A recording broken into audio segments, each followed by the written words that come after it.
tema da palavra de hoje é: por que Deus fala não? Pergunta que eu tenho para você: você já ouviu um não de Deus? Alguém aqui já ouviu? Eu sei que talvez o tema é estranho, esquisito, porque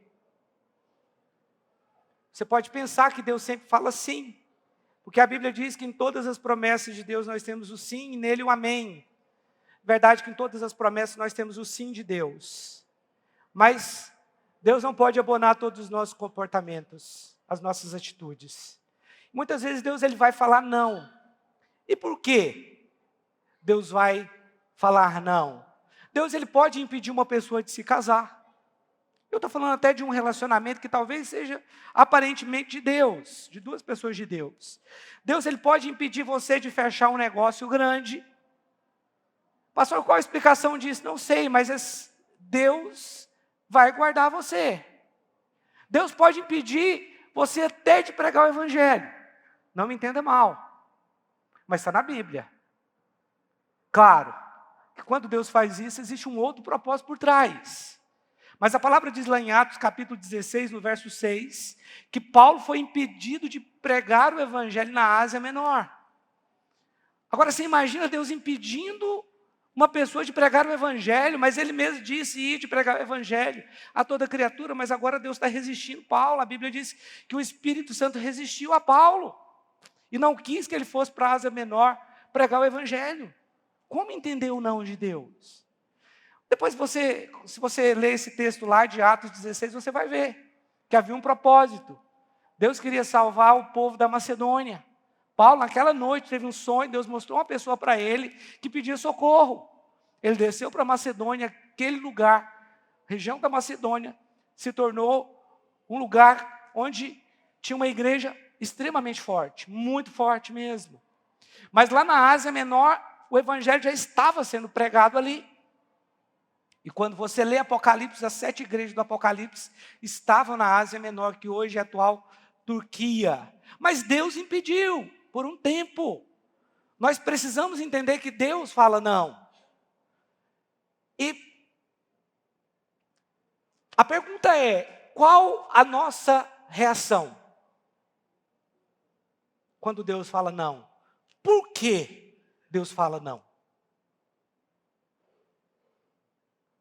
Como você reage? Qual o seu comportamento? Qual a sua atitude quando você ouve o não de Deus?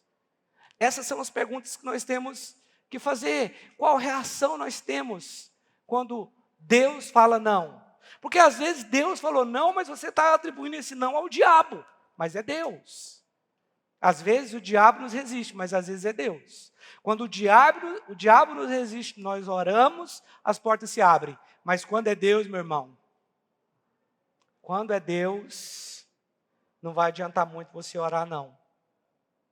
Sabe de uma coisa? Eu tenho descoberto que Deus ele não nos trata como filhos mimados, que sempre tem que ouvir um sim. O não faz parte da nossa trajetória enquanto nós estivermos aqui. E eu digo que esse não faz parte da sua trajetória como pai também. Você tem que falar não para o seu filho. Porque senão você vai ter um filho mimado, e Deus também não quer ter filho mimado. Por isso ele fala não.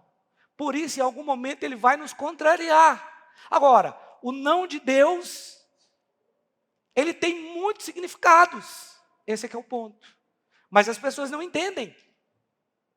As pessoas não entendem os muitos significados do não de Deus. E eu estou pregando essa palavra justamente porque aconteceu um não de Deus na minha vida mês passado, agora recente, quando nós nos preparamos para viajar, e no dia da viagem tudo deu errado, entre aspas, e quando eu viajo por um benefício que me foi concedido pelo pastor Nil, e eu pago passagens aéreas muito baratas. Porém, eu só posso embarcar se tiver vaga no voo. Normalmente tem. E nós embarcamos de Goiânia, o pastor Nil até nos ajudou aqui, no embarque de Goiânia para São Paulo. De São Paulo a gente iria para Madrid, de Madrid a gente iria para a casa do meu cunhado em Maiorca. A gente sempre tem ido lá na Espanha. E na volta a gente passaria 2 dias em Lisboa, em Portugal. E voltaria de Lisboa para Goiânia. E aí, no primeiro voo, nós chegamos lá no aeroporto. E no primeiro voo, eram 2 voos. O primeiro voo era um voo da empresa Ibéria, que era uma empresa parceira da Gol. Nós fomos embarcar e estava lotado o voo. E uma menina nos contou que já tinha 3 dias que estava indo tentando embarcar também de stand-by, que era o mesmo caso que o nosso.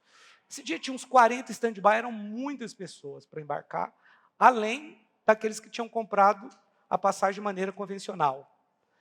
Na hora que ela falou que tinha 3 dias que estava indo lá, eu falei, não, pela Ibéria não dá para ir. Mas vamos tentar então por outra empresa, pela Qatar.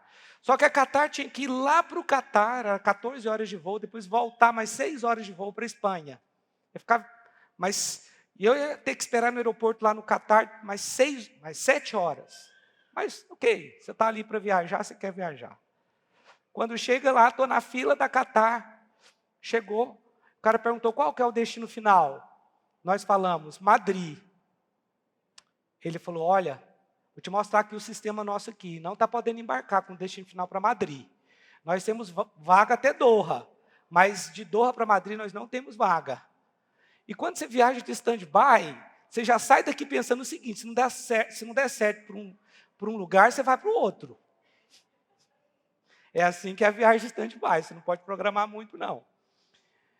Beleza. Aí eu falei assim, e para Paris? Lotado. E Roma? Lotado.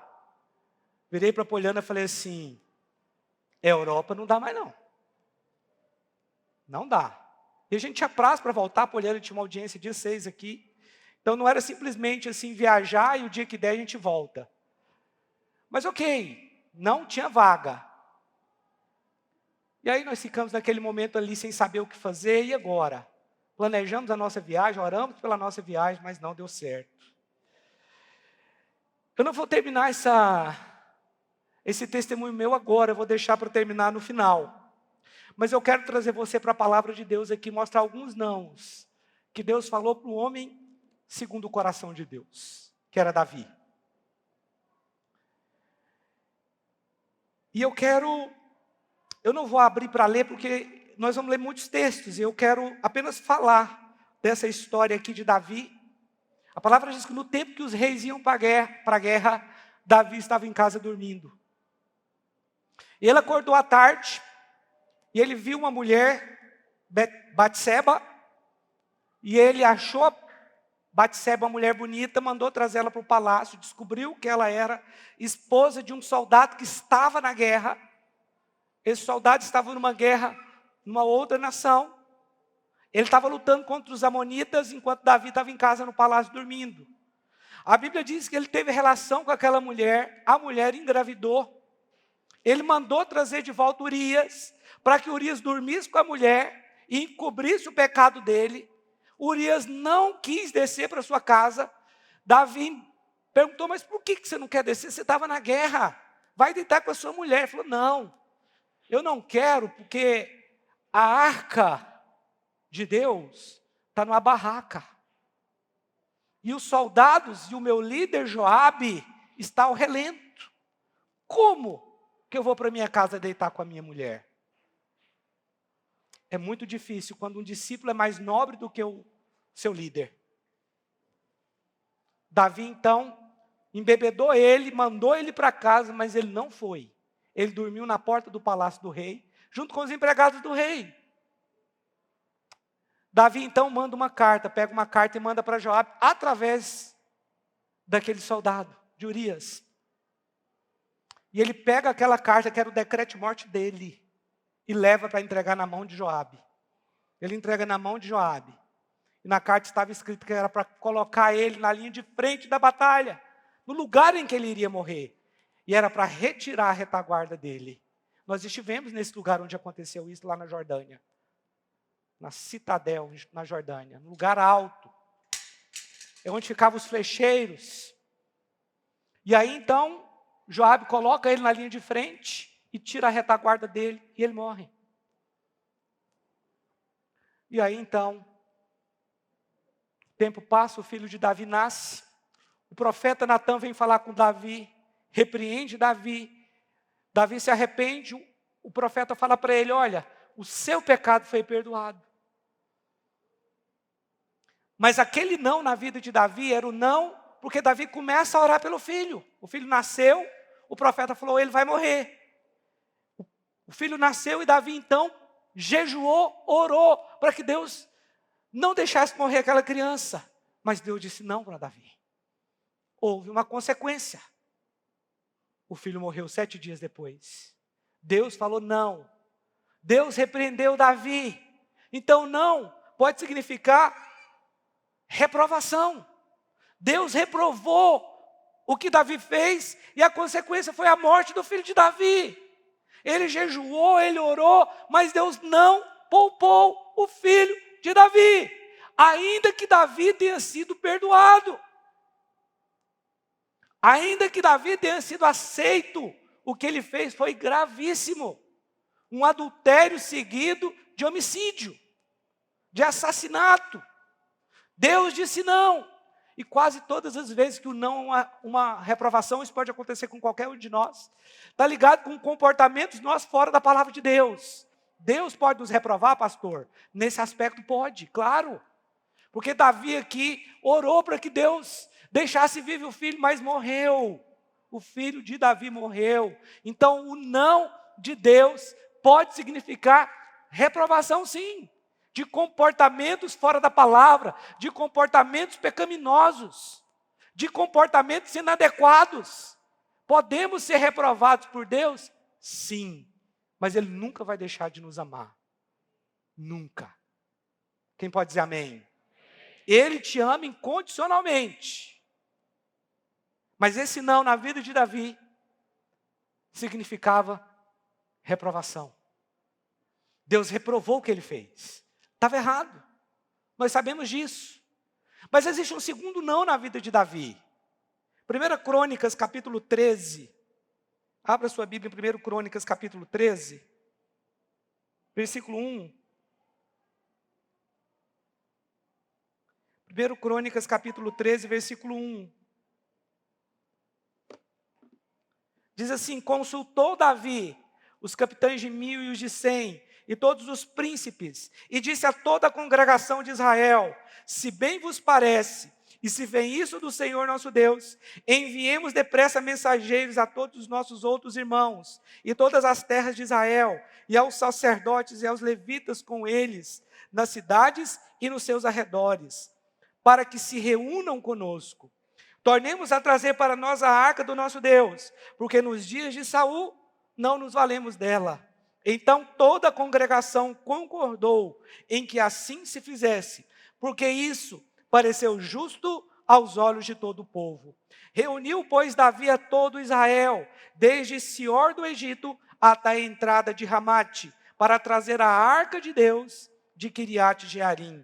Então Davi com todo Israel subiu a Balaá, isto é, a Quiriate Jearim, que está em Judá, para fazer subir dali a arca de Deus, diante da qual é invocado o nome do Senhor, que se assenta acima dos querubins. Puseram a arca de Deus num carro novo, e a levaram da casa de Abinadab, e Uzá e Aiô guiavam o carro. Davi e todo Israel alegravam-se perante Deus com todo o seu empenho, em cânticos, com harpas, com alaúdes, com tamboris, com símbolos e com trombetas. Quando chegaram à eira de Quidom, estendeu Uzá a mão à arca para segurar, porque os bois tropeçaram. Então a ira do Senhor se acendeu contra Uzá e o feriu por ter estendido a mão à arca, e morreu ali perante Deus. Desgostou-se Davi, porque o Senhor irrompera contra Uzá, pelo que chamou aquele lugar Pérez Uzá, até o dia de hoje. Temeu Davi a Deus naquele dia e disse, como trarei a mim a arca de Deus? Pelo que Davi não trouxe a arca para si, para a cidade de Davi, mas a fez levar à casa de Obed-edom o geteu. Assim ficou a arca de Deus com a família de Obed-edom, 3 meses em sua casa, e o Senhor abençoou a casa de Obed-edom e tudo o que ele tinha. Aqui você vê um outro não na vida de Davi. Mas esse não é diferente do primeiro, porque esse não, ele tem uma conotação de correção. Tinha algo que tinha que ser corrigido ali. O que aconteceu foi que a arca tinha ficado esquecida durante 40 anos em que Saul foi rei. Ela ficou 20 anos, a Bíblia diz, na casa de Abinadab, em Kiriat Jearim. E aí então Davi, quando ele toma posse do reino, que ele unifica o reino, ele fala, vamos trazer a arca. E ele consulta os capitães, os líderes, e ele fala, vamos trazer a arca. E a palavra diz que essa palavra foi boa, o povo gostou. E então eles foram trazer a arca. E aí pegaram aquela arca, colocaram aquela arca, a Bíblia diz, num carro novo de bois. E conduziram a arca e começaram a cantar, festa, barulho, tudo isso, para levar a arca para Jerusalém. Aproximadamente de Kiriat Jearim a Jerusalém eram 12 quilômetros. E eles estavam cantando, dançando e tal. E de repente a palavra diz que os bois tropeçaram. E quando os bois tropeçaram, Uzá, que provavelmente era um filho ou neto de Abinadab, tenta segurar a arca ia cair, ele tenta segurar, e quando ele toca na arca, ele morre. E a Bíblia diz que Davi ficou amargurado. A palavra aqui não é essa, mas no original é amargurado. Aqui está desgostoso, talvez na sua Bíblia tenha uma outra tradução, mas a palavra correta é amargurado com Deus. Pensa, você quer trazer a presença de Deus para perto de você, mas Deus te impede de fazer isso. Mas não é bem assim que as coisas funcionam. Não foi isso que Deus fez. Deus não impediu que a arca fosse para Jerusalém, para perto do rei. O que Deus reprovou foi a forma como isso foi feito. Deixa eu te falar uma coisa. Deus ele pode nos reprovar. Às vezes nós temos até a motivação certa. Mas se fizermos da maneira errada, nós seremos reprovados. Porque veja só, eu sei que muita gente no mundo inteiro tem motivações boas. Mas não é só ter motivações boas como Davi teve. É necessário fazer da maneira certa. Você não pode conduzir a arca de Deus do jeito que você acha que é certo.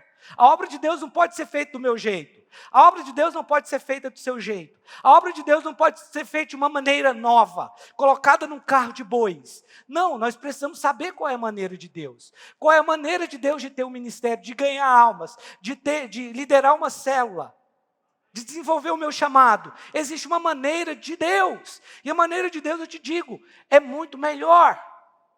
Porque tem um elemento da unção. Quando você obedece, o elemento da unção que vem sobre você, que vem sobre a sua vida. Nada na obra de Deus pode ser natural, mas aquele carro de boi que Davi mandou construir para conduzir a arca era algo novo, talvez revolucionário. Cuidado com essas coisas, isso é perigoso. O novo de Deus. A Bíblia diz que tudo que é já foi. Tem nada novo. Nós só estamos repetindo o que outros já fizeram. Vocês entendem isso? O que mostra que Deus ele realmente está fora do tempo. O que é já foi. Deus não tem passado, presente ou futuro. Ele é.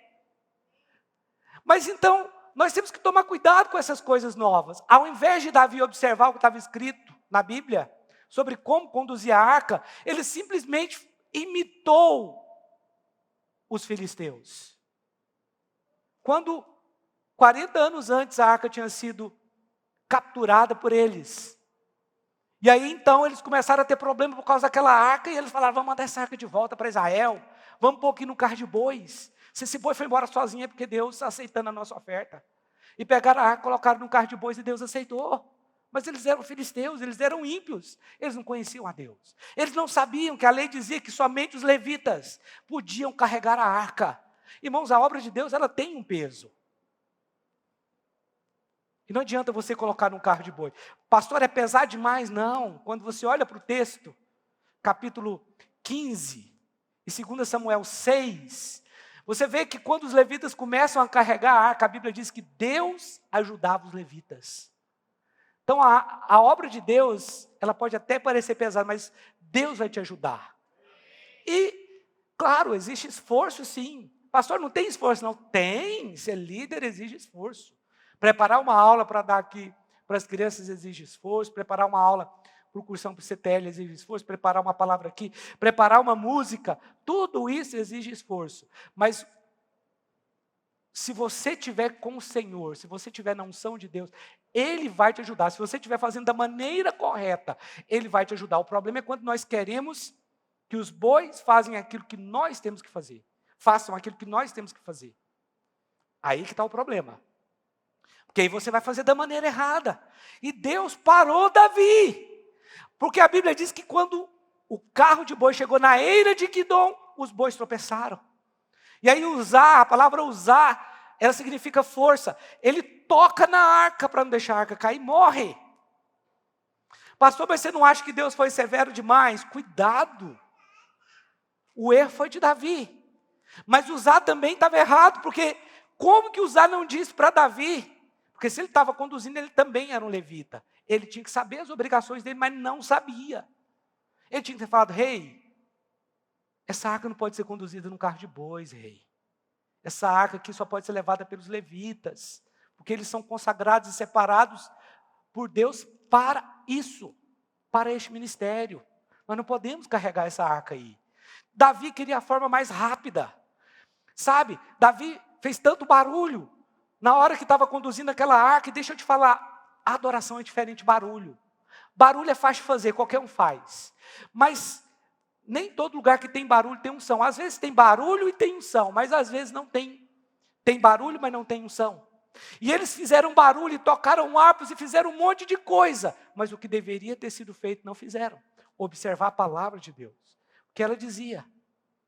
A obra de Deus não pode ser feita do meu jeito, do seu jeito, nem de oba-oba.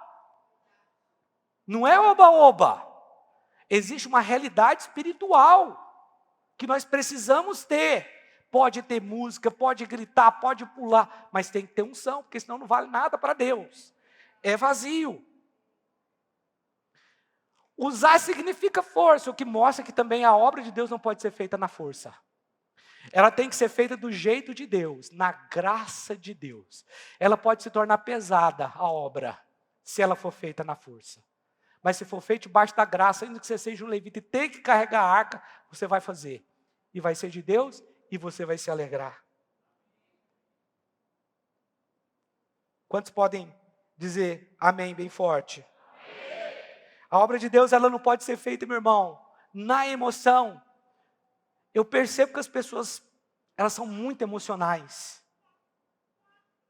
E eu não estou falando de ímpio, não. Agora eu estou falando aqui. Estou falando de nós, igreja. Nós somos muito levados pela emoção, nós somos muito emotivos. E qualquer coisa um pouquinho mais forte que eu faço, gera uma polêmica aqui. Eu já falei coisas aqui que gerou polêmica, que era melhor não ter falado. Por quê? Porque as pessoas são emocionais. Elas estão me medindo do ponto de vista emocional e não espiritual. Mas nós medimos uns aos outros mais do ponto de vista emocional do que espiritual. Tinha barulho, tinha cântico, tinha música, tinha tudo, mas era tudo emocional. Não era espiritual. Porque o dever de casa, Davi não fez. Nem mesmo os sacerdotes, nem os levitas, ninguém. Simplesmente virou um oba-oba. Não, nós precisamos ter realidade espiritual. E realidade espiritual, meu irmão, não é fruto de barulho ou música, é fruto de relacionamento com Deus. Isso é realidade espiritual. Deus para Davi, fala, opa, pera aí, Davi. Não é do seu jeito, não. Só porque você é rei agora, você pensa que pode fazer de qualquer jeito? Pode não. Só porque você tem um título, agora você pensa que pode fazer de qualquer jeito? Não pode não. Só porque você ficou rico, agora você pensa que pode fazer de qualquer jeito? Não pode não. Tem um jeito certo. Tem a forma correta. Davi estava imitando os filisteus. Estava imitando o mundo. Porque eles fizeram levando a arca num carro de bois. Como Davi viu que deu certo lá, falou, vou fazer igual, vai ser rápido, vamos chegar rápido lá em Jerusalém. O carro de boi é muito mais rápido. Por que carregar no ombro, né? Se Deus aceita o carro de boi. Talvez foi isso que Davi pensou, nem sei sequer se Davi sabia que tinha que ser os levitas mesmo, certamente que não. Mas o fato é que nós precisamos entender que muitas vezes Deus vai falar não e corrigir a rota. O propósito de Deus não era reprovar Davi, o propósito de Deus era ensinar. O propósito de Deus era corrigir a rota. Depois Davi faz a pergunta, como trarei a minha arca do Senhor, ele não desistiu. A motivação de Davi estava correta, meu irmão. Mas a forma de conduzir estava errada. Então não é simplesmente fazer, mas é fazer do jeito de Deus, da maneira de Deus. Tem crente aqui? O jeito certo é o que está escrito na palavra de Deus. Não é do meu jeito, nem do jeito do fulano de tal. É do jeito de Deus. Nosso Deus é maravilhoso. Então ele corrige a rota. A arca vai para a casa de Obed-edom. A palavra diz que Obed-edom e toda a sua casa foi abençoada em tudo durante 3 meses. Davi ouve que a casa de Obed-edom tinha sido abençoada. Ele entende que havia uma bênção de Deus sobre a arca onde ela estava. E ele fala, e agora eu tenho que trazer a arca. Como eu faço isso? E aí a Bíblia diz que Davi se volta para as Escrituras. E ele mesmo fala, irmãos, nós erramos. Só os levitas podiam trazer a arca. Nós cometemos um erro. Santifiquem, porque nós vamos buscar a arca. Santifiquem. Dessa vez ele começa totalmente diferente. Vamos nos santificar. Ele observa a palavra de Deus, manda o povo se santificar. Vem, pega a arca e traz para perto dele. Era isso que Deus queria também. Mas naquele momento, o não de Deus serviu para corrigir a rota. Algo que estava errado. Motivação certa, mas estava fazendo da forma errada. O terceiro não que eu quero falar na vida desse homem está em 2 Samuel capítulo 24. Eu quero te mostrar por que o não. 2 Samuel capítulo 24, verso 1.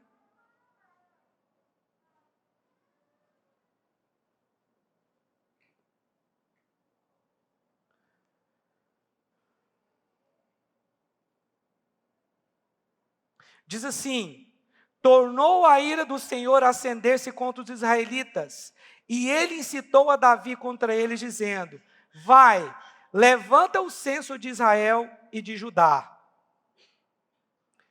Disse, pois, o rei a Joabe, comandante do seu exército, percorre todas as tribos de Israel, de Dan até Berseba, e levanta o censo do povo, para que eu saiba o seu número. Então disse Joabe ao rei, ora, multiplique o Senhor teu Deus a este povo 100 vezes mais, e o rei meu senhor o veja. Mas por que tem prazer nisto o rei meu senhor? Joabe, o capitão do exército, fala assim, ei, tem alguma coisa errada aí, Davi. Por que você quer que levante o censo? Porém a palavra do rei prevaleceu contra Joabe e contra o chefe dos exércitos. Saiu, pois, Joabe com o chefe dos exércitos da presença do rei a levantar o censo do povo de Israel. A palavra diz que Deus estava irado contra o povo de Israel. E o texto aqui diz que Deus incitou Davi a fazer o censo. Deus falou não para Davi aqui. O que aconteceu? Davi manda fazer o censo. Joabe sai 9 meses, faz o censo. Temos aproximadamente aí 1,5 milhão de soldados que pode segurar a espada. Só que aí vem o profeta Natan e fala assim, profeta, não sei se era Natan, acredito que sim. Profeta Natan. Fala, olha, você pecou, Davi. Você pecou. Eu já sei o que vocês estão pensando aí, mas Deus mandou fazer, agora Deus está punindo Davi? Aí Natan veio e falou para ele, olha, escolhe 3 coisas aqui, 3 coisas que Deus vai fazer por causa da consequência do seu pecado, de mandar fazer o censo. Ou você vai ficar na mão dos seus inimigos, ou vai vir fome sobre a terra, ou então 3 dias de peste, morte. Davi falou assim, eu quero 3 dias de morte, peste. Caia eu na mão de Deus e não dos homens, porque Deus tem misericórdia. Começa então, veio um anjo, começou a matar pessoas de norte a sul de Israel. Foi Gade, profeta? Profeta Gade. E aí então, 70 mil pessoas morrem. E aí o anjo chega na eira de Araúna, em Jerusalém, para começar a matar. E aí Deus fala, basta. E Davi tem uma visão do anjo na eira de Araúna. Você pode falar, mas Deus é assim? Ele incita você a fazer algo e depois ele te pune.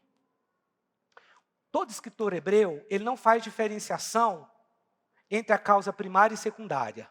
Para eles tudo vem de Deus. Agora, existe um verbo no hebraico que nós não temos, é o verbo no tempo permissivo. Esse verbo não existe em português. Então Deus, ele permite, mas não foi Deus que incitou Davi. Pastor, mas está escrito. Está escrito porque Deus permitiu, ok? Deus permitiu que o diabo colocasse no coração de Davi para ele fazer o censo. Mas na verdade não foi exatamente que o diabo colocou lá. Já estava lá o desejo. O que Deus permitiu foi que viesse à tona uma incredulidade de Davi. Porque Davi já estava confiando mais no seu poder do seu exército do que em Deus. O ponto do censo aqui é porque Davi queria saber quantos soldados valentes ele tinha. É porque ele já estava se afastando do Senhor ali. Os irmãos estão entendendo? 1 Crônicas 21, deixa eu ler para você aqui. O mesmo texto. 1 Crônicas 21.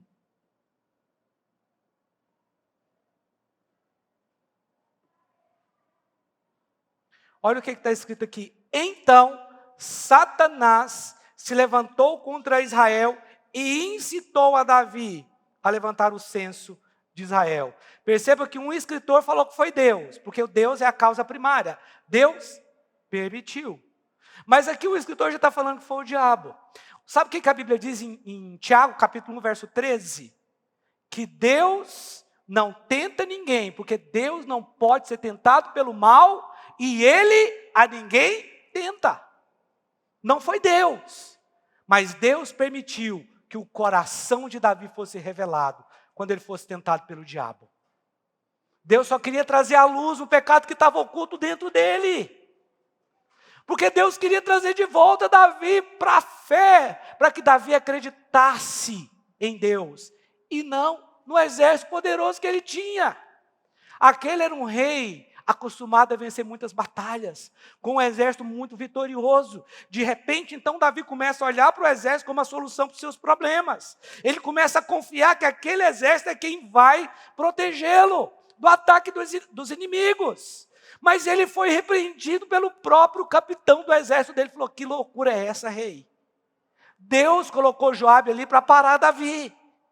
Mas Davi seguiu num caminho obstinado e mandou fazer o censo. Mas a Bíblia conta que mesmo antes do profeta ir até Davi, a palavra diz que isso pesou no coração de Davi, e Davi se arrependeu. Foi quando o profeta veio e falou com ele, escolhe uma dessas pragas.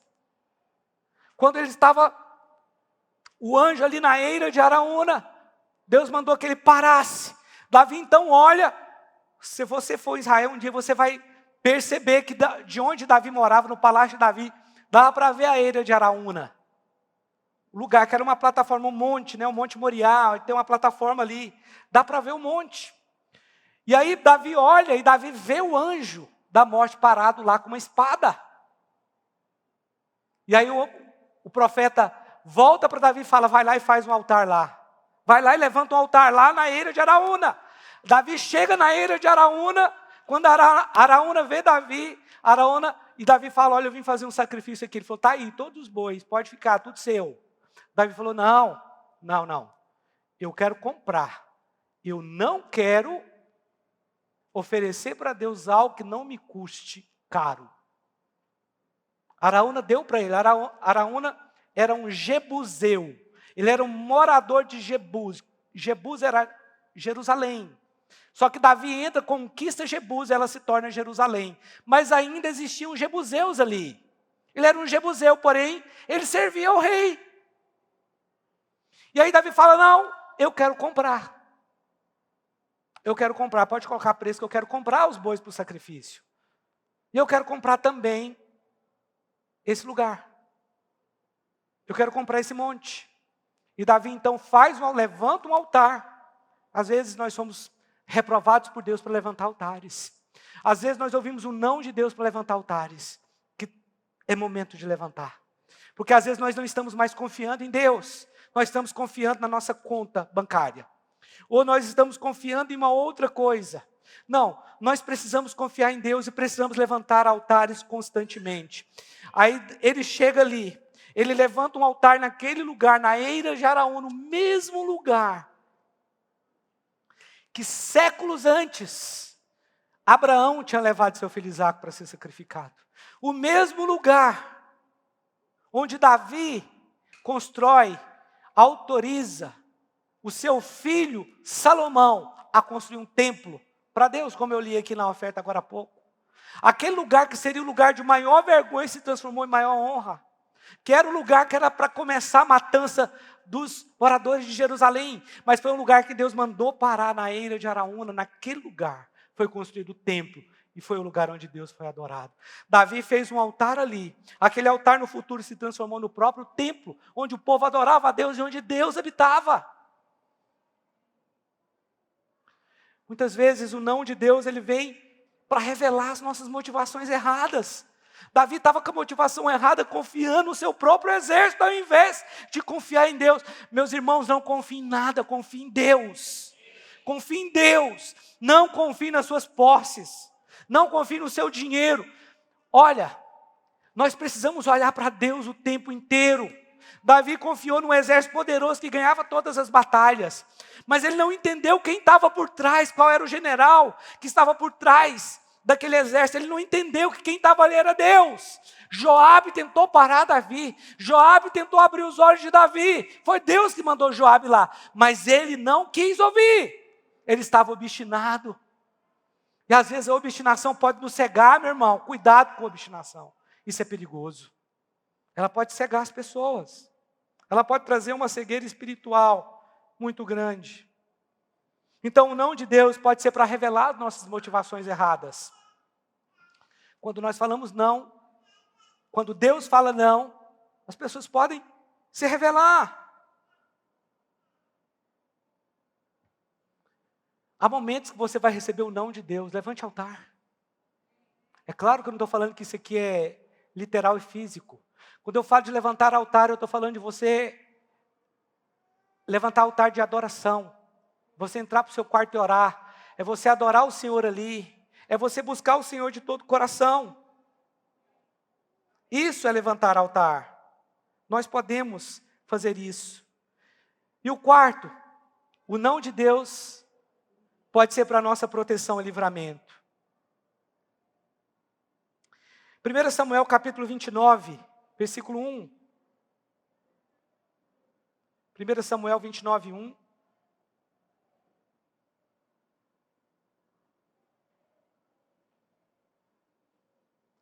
Diz assim: ajuntaram os filisteus todos os seus exércitos em Afeca, e acamparam-se os israelitas junto à fonte que está em Jezreel. Os príncipes dos filisteus se foram para lá, com centenas e com milhares, e Davi e seus homens iam com Aques na retaguarda. Disseram então os príncipes dos filisteus: estes hebreus, que fazem aqui? Respondeu Aques aos príncipes dos filisteus: não é este Davi, o servo de Saul, rei de Israel, que esteve comigo há muitos dias ou anos? E coisa nenhuma achei contra ele desde o dia em que, tendo desertado, passou para mim até o dia de hoje? Porém, os príncipes dos filisteus muito se indignaram contra ele, e lhe disseram: faze voltar este homem, para que torne ao lugar que lhe designaste, e não desça conosco a batalha, para que não se faça nosso adversário no combate. Pois de que outro modo se reconciliaria como o seu Senhor? Não seria porventura com as cabeças destes homens? Não é este aquele Davi, de quem uns aos outros respondiam nas danças, dizendo: Saul feriu seus milhares, porém Davi os seus 10 milhares? Então Aques chamou a Davi e lhe disse: tão certo como vive o Senhor, tu és reto, e me parece bem que tomes parte comigo nesta campanha, porque nenhum mal tenho achado em ti, desde o dia em que passaste para mim até o dia de hoje.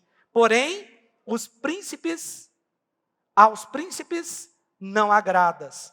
Volta, pois, agora, e volta em paz, para que não desagrades aos príncipes dos filisteus.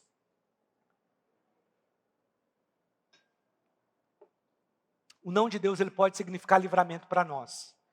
Nesse momento aqui, a história aqui conta que Davi estava sendo perseguido pelo rei Saul, o rei de Israel. E já tinha muitos anos que estava sendo perseguido, anos. E aí Davi decide então fugir para a terra dos filisteus. Ele desertou, como o texto aqui disse. E quando um soldado se torna um desertor, ele não pode ser rei mais. Então Saul ficou tranquilo, já foi embora lá para os filisteus. Estou tranquilo, ele não vai poder reinar mais. E a palavra diz que Davi ficou 1 ano e 4 meses na terra dos filisteus, servindo a Aques, que era o filho do rei dos filisteus, do rei de Gate. E tudo que Davi fazia, Deus abençoava Davi. Só que chega um dia que os filisteus decidem lutar contra quem? Contra Israel. Davi era um israelita. Os seus soldados, israelitas. Mas agora Davi luta pelos seus adversários. Ele faz parte do exército dos adversários de Israel. Ninguém pode lutar contra Deus. Ninguém pode lutar contra o exército de Deus vivo. E Davi então se apresenta porque os filisteus iriam lutar, a palavra diz que eles estavam em Afeca, iriam lutar, um estava de um lado do monte e o outro do outro lado. Um estava no monte Tabor, o outro em Afeca, e no meio deles um vale, é o que a Bíblia diz. Davi se apresenta para lutar, quando chega lá, os filisteus, quem são esses hebreus aqui? Os príncipes falaram, quem são esses hebreus? Esses hebreus aqui, eles desertaram. Eles são comandados por Davi. Aquele a quem a dança falava que Saul matou milhares, mas Davi 10 milhares. E aquela dança tinha sido feita para zombar dos filisteus. Que ele tinha matado o gigante, que era um filisteu. Golias era um filisteu. Não, manda esse cara embora, esse cara vai trair, vai te trair, rapaz. Ele vai se voltar contra nós. Mas eu te falo, Davi não iria fazer isso, ele era leal. E eu acho que ele estava por aqui com Saul. Talvez pensando, essa é a oportunidade de eu matar Saul. Está de igual para igual com ele, agora ele vai ver. Ele me perseguiu, agora eu tenho um exército aqui maior do que o dele. Vamos lutar. Deus impediu, Deus falou não. Deus falou não. E Deus fala não para o nosso livramento. E aí ele falou, agora pode voltar, Davi. Era 3 dias de viagem do lugar que eles estavam, até a cidade de Ziclag, que era a cidade em que Davi morava, que os filisteus tinham dado para ele. E Davi então volta para Ziclag. Quando Davi chega em Ziclag, a cidade tinha sido saqueada. Toda a família de todos os soldados, esposas e filhos, tinham sido levados por um outro exército inimigo, os midianitas. Eles entraram, levaram todas as famílias que estavam ali e puseram fogo na cidade. A palavra de Deus diz que quando Davi chegou naquele lugar, naquela cidade, que eles viram a fumaça subindo, e os soldados de Davi chorando amargamente. Deixa eu ler esse texto para você. Deixa eu ler 1 Samuel, capítulo 30, versículo 1.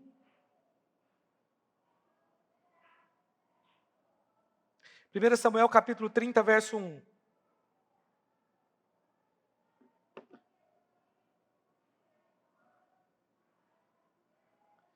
Sucedeu, pois, que chegando Davi e os seus homens ao 3º dia a Ziclag, já os amalequitas tinham dado com ímpeto contra o sul, e Ziclag, a esta, ferido e queimado. Tinham levado cativos as mulheres que lá achavam, porém ninguém mataram, nem pequenos e nem grandes. Tão somente os levaram consigo e foram seu caminho. Davi e os seus homens vieram à cidade, e ei-la queimada, e suas mulheres e seus filhos, suas filhas, eram levadas cativos. Então Davi e o povo que se achava com ele, ergueram a voz e choraram, até não terem mais força para chorar. Também as 2 mulheres de Davi foram levadas cativas, Ainoã, a jezreelita, e Abigail, a viúva de Nabal, o carmelita. Davi muito se angustiou, pois o povo falava de apedrejá-lo, porque todos estavam em amargura, cada um por causa de seus filhos e de suas filhas, Porém, Davi se reanimou no Senhor, seu Deus. Pensa você, ele chega, ele é o líder. De repente o povo agora quer apedrejar Davi. Por quê? Porque ele estava querendo lutar uma guerra que não era dele. Meu irmão, cuidado. Não entre em guerra que não é sua, não. Ah, o pastor fulano de tal é um salafrário. Não entre em guerra que não é sua, não. Se ele é, Deus vai tratar com ele. Essa guerra não é sua. Não cabe a você falar, julgar, nem nada. Não entre numa guerra que não é sua, não, que você vai se dar mal. Davi estava indo para lutar contra o exército. Podia até ter um rei endemoniado do outro lado lá no exército de Israel, mas o povo era de Deus. Aquele povo era o povo da promessa. Davi nunca deveria ter saído para lutar contra Israel. Mas graças a Deus, os não de Deus na nossa vida. Porque Ele nos para, e nos impede de cometer uma loucura que pode ser fatal. Eu não sei o que Davi pensou, vou estar de igual para igual. Eu posso me tornar um rei, eu não sei. Mas o fato é que aquela guerra não era para ele lutar. Tem guerra que não é para você entrar. Não entra. Porque não é de Deus para você. Tem guerras que é Deus que vai lutar por nós, meu irmão. Nós temos que nos calar. Há guerras que você tem que fica calado. Fica calado. Não entra. A palavra diz que eles choraram a ponto de perder todas as forças. Mas a Bíblia diz que Davi se reanimou no Senhor. A palavra diz que Davi consultou o profeta. Ele falou, segue, pode ir. E eles saíram sem saber para onde iriam procurar esses midianitas. Mas eles encontraram, no caminho, eles encontraram um homem. E aquele homem tinha sido deixado para trás porque ficou doente. O exército dos midianitas foi embora e deixou, que era muito mais fácil deixar, porque naquela época, empregados não valiam quase nada. E aí, ele ficou pelo caminho, não valia nada para aquele exército, aquele homem doente. Mas para Davi ele foi valioso, porque a palavra diz que eles deram comida para ele, se reanimou e falou, quem é você? Ele falou, eu estava junto com os midianitas e eu fui deixado aqui pelo meu Senhor, porque eu adoeci. Nós demos contra o sul de Judá e contra Ziclag, colocamos fogo. Ele falou, você sabe onde esses caras estão? Sei. Então nos guia até ele. Ele falou, então me promete que você não vai me matar. Não, eu prometo. E aquele homem que foi deixado de lado, que foi desprezado, foi quem Deus usou para levar o exército de Davi até os midianitas. E como os midianitas sabiam que os filisteus tinham saído para a guerra, que aquela guerra iria demorar, que Davi estava com eles, também iria demorar, eles não imaginaram que Davi seria reprovado naquele exército, que iria voltar. Por isso eles estavam bebendo, festejando. De repente chega Davi.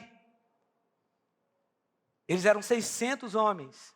Mas a Bíblia diz que 200 deles, eu acho que é isso, não conseguiram sair para a guerra de tão cansados que estavam. 3 dias para ir para a guerra, depois mais 3 para voltar. E aí eles saem para lutar contra outro exército.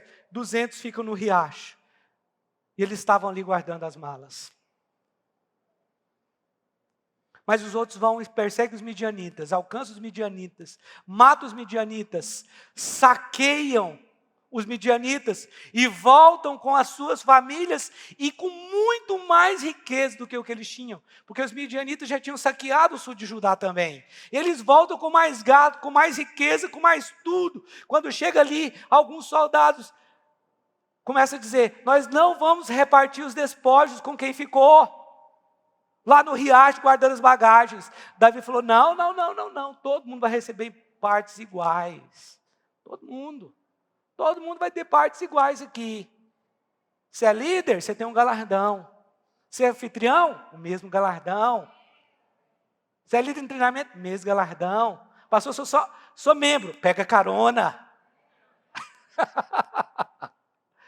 É para você. Aqueles 400 homens saíram para guerrear, mas os 200 receberam a mesma quantia, a mesma quantidade. Deus parou Davi. Deixa eu te falar uma coisa. Aquela guerra entre filisteus e Israel. Você imagina quem ganhou aquela guerra? Rapidamente, quem você acha que ganhou? Vou te contar. Os filisteus. Eu sei que você pensou que foi Israel. Mas aquela não era uma guerra dos filisteus, era uma guerra de Deus. Contra um rei mau.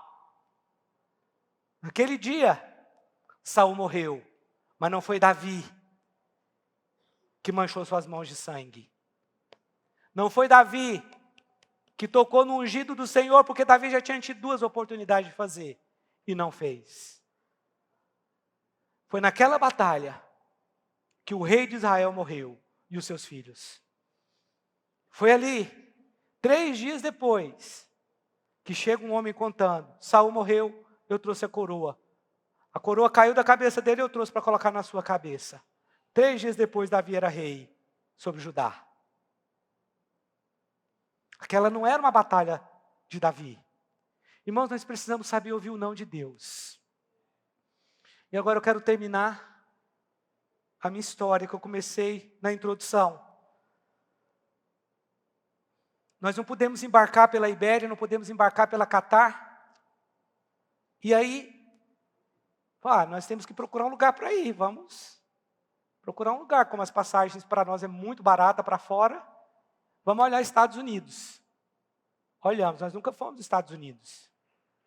Vamos olhar. A Poliana olhou Miami, falou: meu bem, tem para Miami, tem vaga.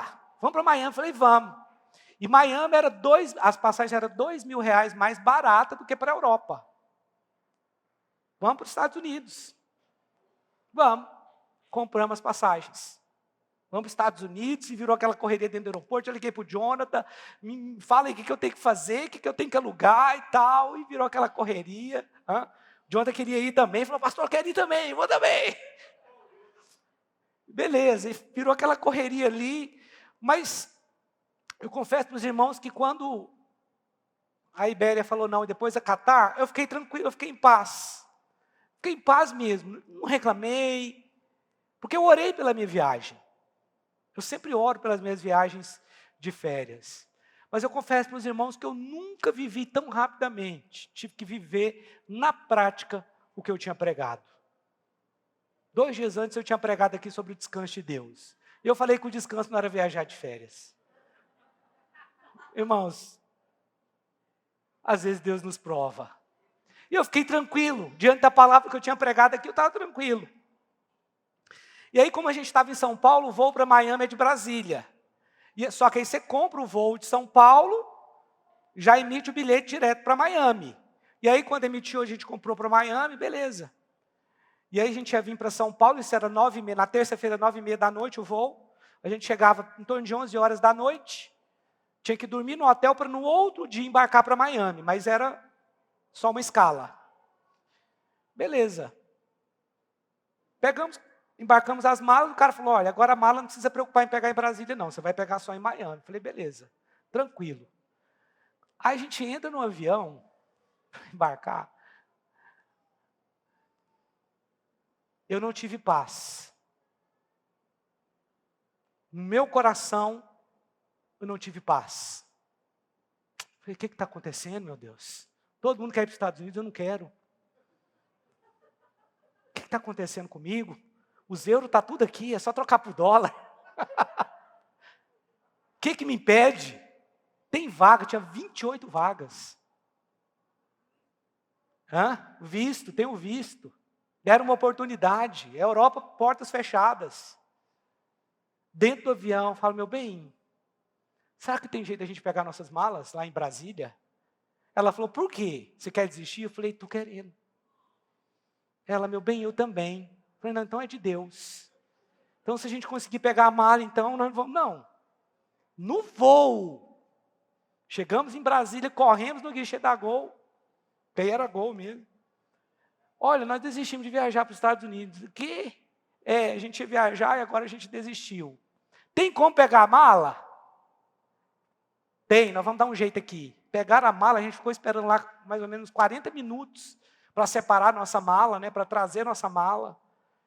Aí a Poliana: o que nós vamos fazer? Vamos para o hotel, vamos procurar um hotel e vamos para lá, depois a gente resolve esse negócio. Para onde que a gente vai? Aí fomos para o hotel, chegou no hotel, e isso no aeroporto. A gente sentou para comer, nós fizemos um pedido, o pedido veio errado. Parece que aquele dia, aí o pedido veio errado, eu falei: o pedido veio errado, não era isso. A Poliana falou, não, deixa esse aqui mesmo, que a gente não vai dar conta de comer aquele outro grandão, não. Eu falei, não, o pedido seu foi errado, mas deu certo. Já era um sinal. Já era um sinal. Estava dando errado, mas estava dando certo. Nós precisamos, meu irmão, nós precisamos identificar. Quando eu estava no aeroporto de São Paulo, eu percebi que não era o diabo que estava resistindo. Era Deus. Isso ficou mais evidente quando nós compramos a passagem, eu entrei naquele avião, que eu não tive paz. Eu entendi, isso aqui não é o diabo, isso aqui é Deus. Isso aqui é Deus. Que diabo que ia querer colocar no coração para eu deixar de ir para Miami? Nenhum. Isso aqui não pode ser o diabo. Por que eu não quero ir?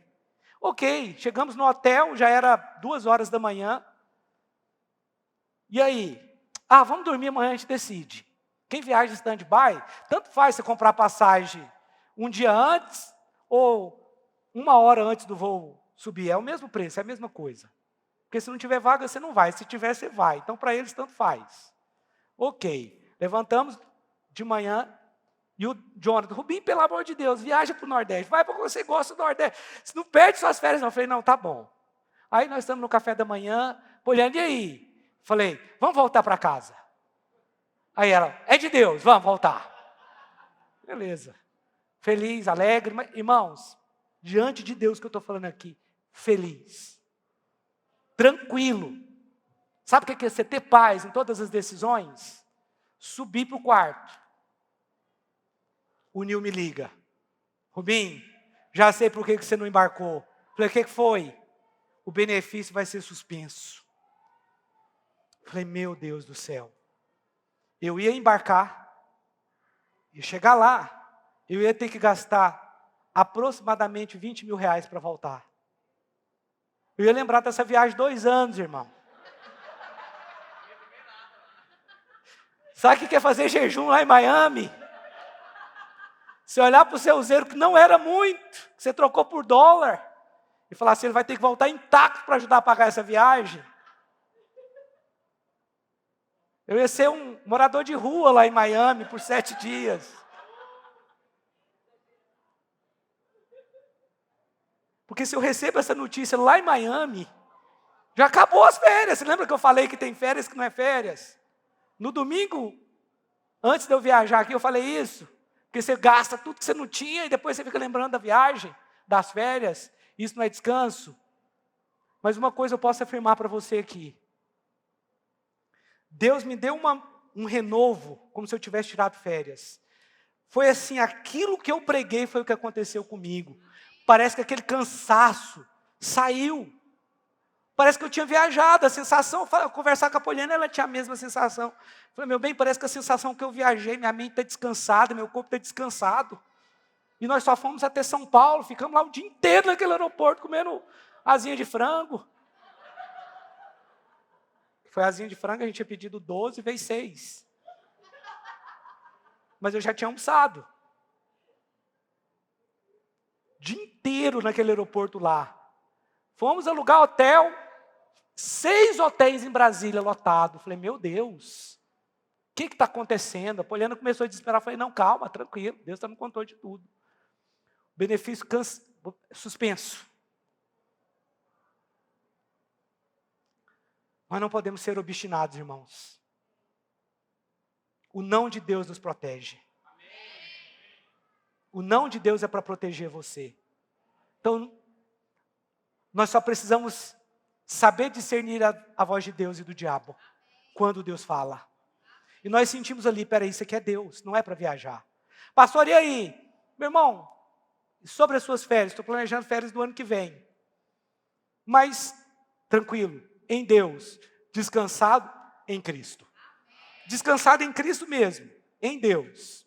Tranquilo, saudável, com a mente boa, corpo tranquilo, descansado, no descanso da fé. Você pode ficar de pé? Como é bom a gente ouvir a voz de Deus. E como é bom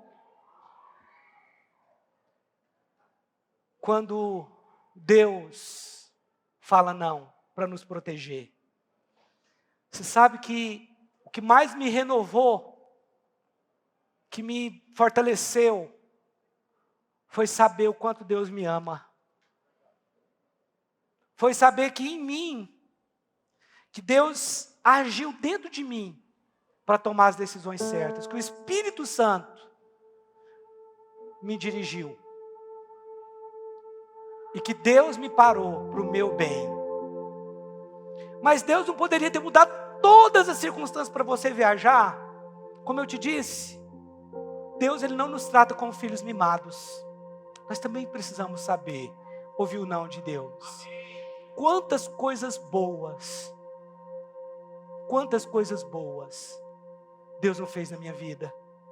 Quando deu errado a viagem pelo benefício para a Europa, sabe o que eu pensei? Eu conheço Paris, eu conheço a Espanha, eu conheço Dubai, eu conheço a Jordânia e eu conheço Israel, que era o meu sonho. Todas as viagens feitas pelo benefício. Um dia que deu errado, quantos voos você acha que eu já peguei por esse benefício? Muitos, talvez até centenas, que eu viajo dentro do Brasil pelo benefício. Um dia que deu errado, eu vou murmurar? Foi isso que eu pensei na hora. Eu vou murmurar. Já conheci Paris, já conheci Dubai, já conheci a Espanha, já conheci a Jordânia, já conheci Israel, que era o meu sonho. Tudo pelo benefício. Agora eu vou reclamar? Não vou não. Não vou perder a bênção. Foi a primeira coisa que eu pensei quando eu estava saindo do guichê da Ibéria. Não vou. E depois Deus move dentro. É muito bom você saber, nossa, Deus moveu em mim. Por que, irmãos, eu amo o Nordeste, eu amo viajar para o Nordeste. Por que nem para o Nordeste eu quis ir? Deus. Tudo foi Deus. Então, se Deus falou não para você, você tem falado de alguma situação, talvez um negócio, um relacionamento, eu não sei, uma viagem, é porque Ele te ama. Ele faz isso porque Ele nos ama. Porque Ele quer nos proteger, nos dar um livramento. Coloque a mão no seu coração agora.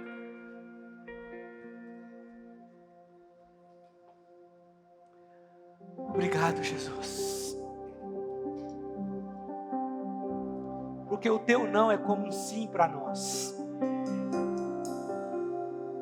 O teu não é diferente porque ele revela a tua bondade.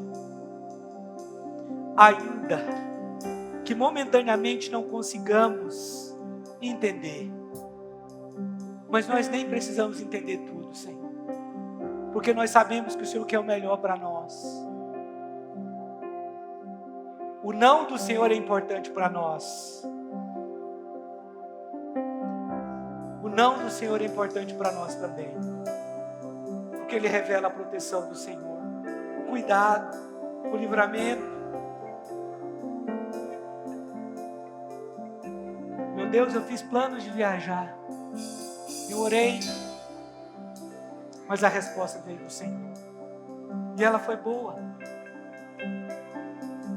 Eu quero estar no teu descanso, andar nele. Obrigado, meu Deus, porque em todas as nossas circunstâncias, o Senhor tem o controle. Todas as circunstâncias, o Senhor está ao nosso redor para fazer o melhor por nós. Obrigado, Jesus.